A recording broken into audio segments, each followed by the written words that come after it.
আবার স্পেশাল চমক কি আছে বলছো নাকি 200 গ্রামের মটন দিয়ে নাকি আনলিমিটেড রাইস দিচ্ছ, ব্যাপার কি? এলাকায় 200 গ্রামের মটন চ্যাংড়াম হচ্ছে 220 টাকায় আনলিমিটেড বিরিয়ানি কেউ সত্যি? দেয় আমি দিচ্ছি A1 চ্যাংড়াম হচ্ছে না তো? একদমই তুমি দেখো খোলো খোলো হাড়ি খোলো তাড়াতাড়ি ওটা দেখি সব তুলে ফুলে নিয়ে যাবো, হাড়ি বাড়ি সিল করে দেবো।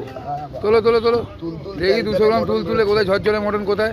এই হচ্ছে সেই মটনের পিস দেখছো, এই হচ্ছে ঐতিহাসিক পিস। এটা ঐতিহাসিক পিস বলবো না, বাট এটা 200 গ্রামের মটনের পিস। 200 গ্রামের মটন একদম প্রপার 200 গ্রাম আছে, তাই তো? প্রপার 200 গ্রাম, আমি নিজে দাঁড়িয়ে দেখি এটা তোলো দেখি।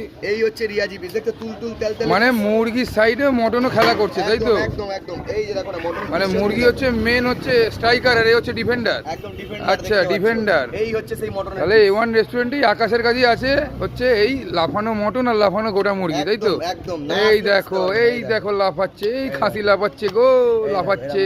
ওকে, তাহলে খাসি ডাকছে তার মানে, হ্যাঁ ম্যাঁ করে। ঠিক আছে। ও বাবা ওটা গড়িয়ে পড়ে গেল।